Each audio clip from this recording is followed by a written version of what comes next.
Hello? Hello, hello. Hi, what's up? Hi.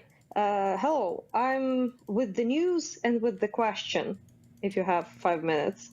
Yeah, go for it. Is the fact that we finally used long-range missiles at Russia, in particular storms, 12 of them, blew up the command center in Kursk region.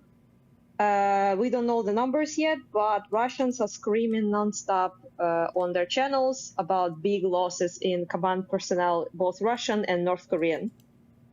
So that happened.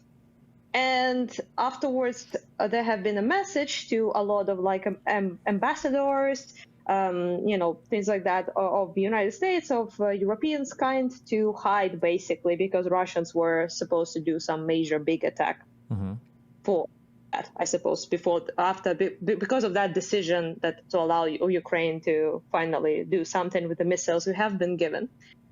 And we waited for it, like everyone was like, goodbye Ukraine, like gonna be nuked. Now finally Russia will start bombing Ukraine as if, it didn't happen for 3 years.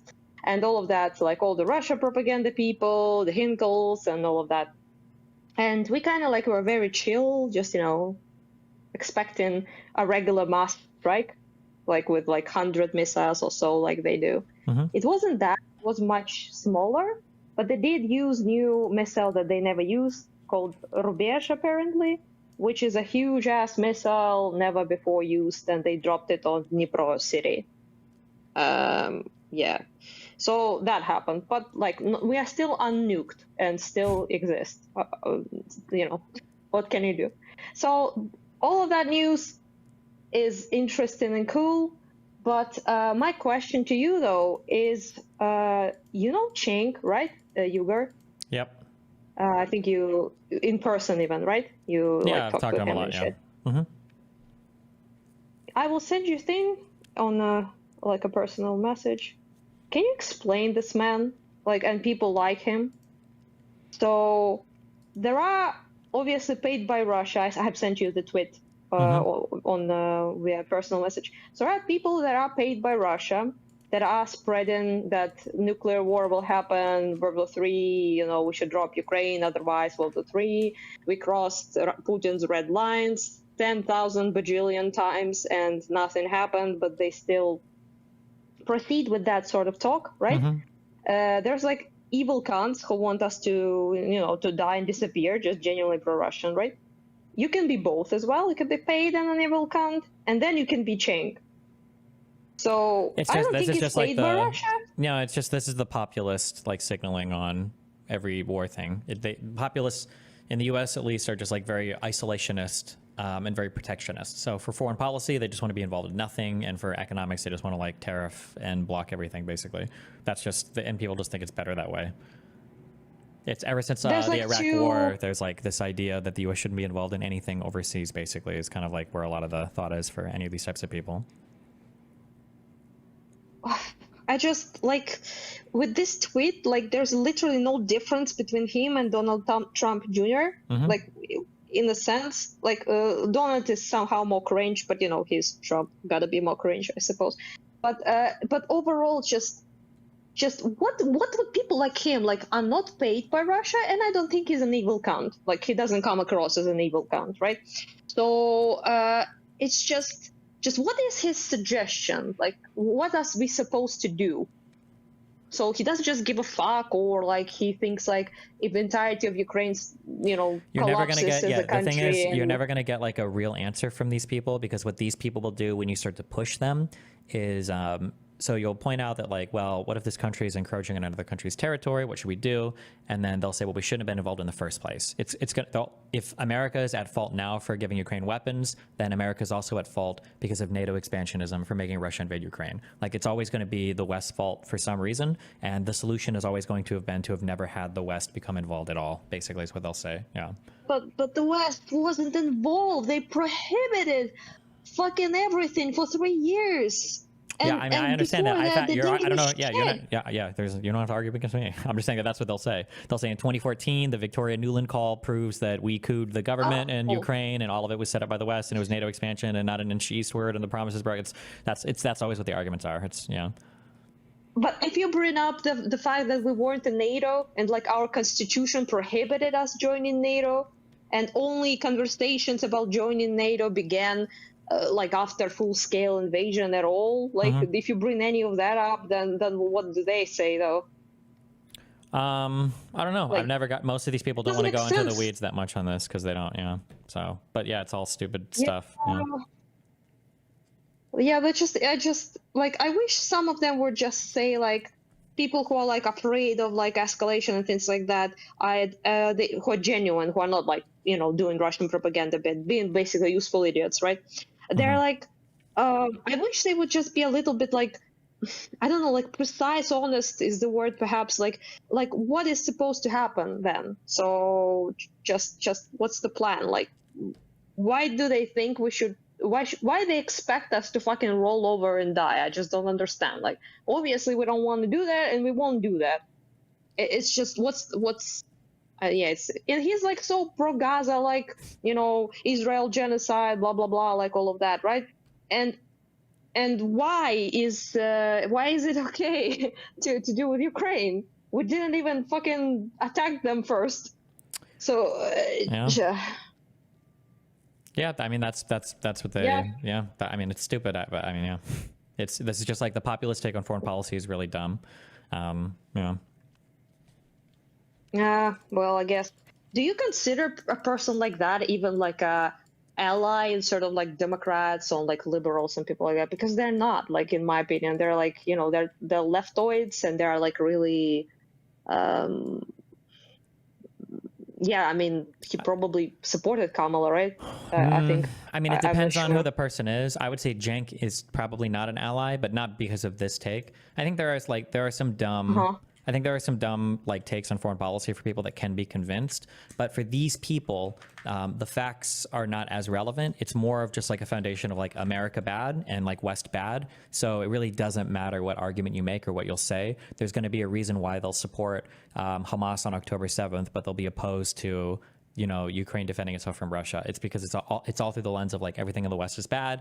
And even if like people in the East are doing bad things, it's really just because of the West. I don't remember if it was Hassan or somebody else was making this argument that like, you guys are mad. You guys say that like Arab countries don't have gay rights and all that stuff. It's just because the West bombs them. And like, if they'd stop bombing them, they'd probably have like LGBTQ status right now. It's just like stupid. It's like the dumbest shit you've ever heard.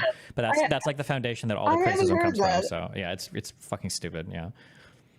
Hassan said that it's because the West bombs them. Well, somebody can find the clip. Somebody can find the clip. I don't remember if Hassan said this or not. I think it might have been, or it might have been somebody different. Somebody can find it, but I don't want to quote 100% of that. But I remember. I feel like I remember hearing that from somebody. So it's stupid, Oh damn, dude! That's like the most yeah, that's. Yeah, well, I don't know if you can show this. Probably you can. Like, there's no. Blood or anything, but that's like this gigantic missile. I sent you the tweet that they thrown at Dnipro, which is like 6 missiles in a one, I suppose. It's like this gigantic shit that it kind of like does this projectile of like 6 missiles at once. Yeah, so I don't know if this was actually like I know that people say ICBM. I don't know if this was the missile range or whatever was considered like ICBM class or whatever. But yeah, that's true. Yeah. I don't know if it was or wasn't. It might be intermediate or whatever. But the some missiles that are, especially ones that you would want to carry like nuclear weapons or whatever, they'll have these warheads that like before they actually impact, they'll split and then a whole bunch will come off, and it makes it harder to intercept because obviously you've got multiple. This is it. Yeah. Yeah. Yeah, this is it. And they haven't used that one before. They did use the ones that you can attach nuclear shit to, for example, Kinjal. They've thrown a lot of those. Yeah. They're super ballistic, supersonic missiles, but there's just no nuclear shit there. They just throw them this way. But this one is new. And people in Ukraine said that it's intercontinental ballistic missile. And there was like a lot of people in Europe as well who said so, but the US said it's not. and they like kind of denied it, and they say it doesn't qualify as an intercontinental ballistic missile for some like very complicated shit. Like I'm not going to make any claims because I personally don't know like if does it qualify or does it not qualify. Like, but there is an interesting thing though that for some reason this time around, like this wasn't even the biggest bombing at all, like not even close to the biggest one, but they somehow knew about this particular missile being dropped in advance, in like almost 15 hours before it happened. So this is kind of strange because there is supposed to be that rule that if a country throws intercontinental ballistic missile, it has to make it known in advance. So people say that they warned American embassy, obviously, because they told their personnel to go away, don't work this day. And it's kind of strange. If it's not an intercontinental missile, then how the fuck they were... I don't know, like I'm not sure, to be honest with you. At first I was mad because I thought it would... If I have to guess, when you're shooting, so a ballistic missile, I think ballistic, means it's not guided once it's been launched, basically. So if you're shooting like these long range, like ballistic missiles with these like vehicles, especially for like, these are called MIRVs. So multiple independent reentry vehicles with like the warheads that split, because it's so hard to target these. If you're Russia and you're trying not to actually like incur the wrath of the rest of the world, if you know you're going to be shooting at a city, but you can't guarantee how accurate the shot will be, then you might reach out ahead of time to let like Americans or other people in embassies know like, hey, you guys might want to leave here. Because if they were to do an attack like this, they couldn't guarantee the accuracy, and like 17 Americans in an embassy end up dead. That becomes like a way more insane thing for Russia to deal with. So that'd be my guess. Yeah, but the Ukrainian civilians being killed is fine, right? But yeah, that's normal. Yeah, I mean, it's fucked up, but I mean, that would be the thought process, right? Yeah, I understand what you mean. Yeah, that makes sense. Yeah, I was mad at first, to be honest. I was like, fuck, they're denying the, that it happened, because they denied, for example, that North Koreans entered the war for a long time, and they did. It was true, right?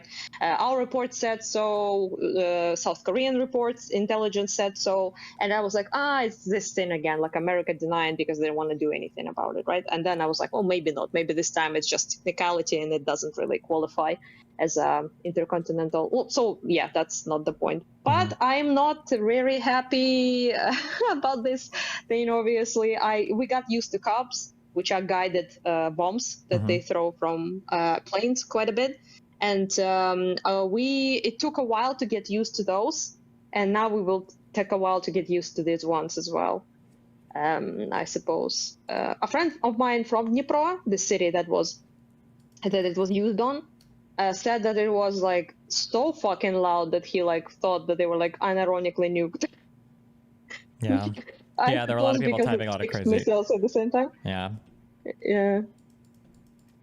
He was like a little bit spooked, to say the least. But then, I kind of expect it to be dropped on us anytime soon, because, Kharkiv, it's a classic. You gotta bomb Kharkiv.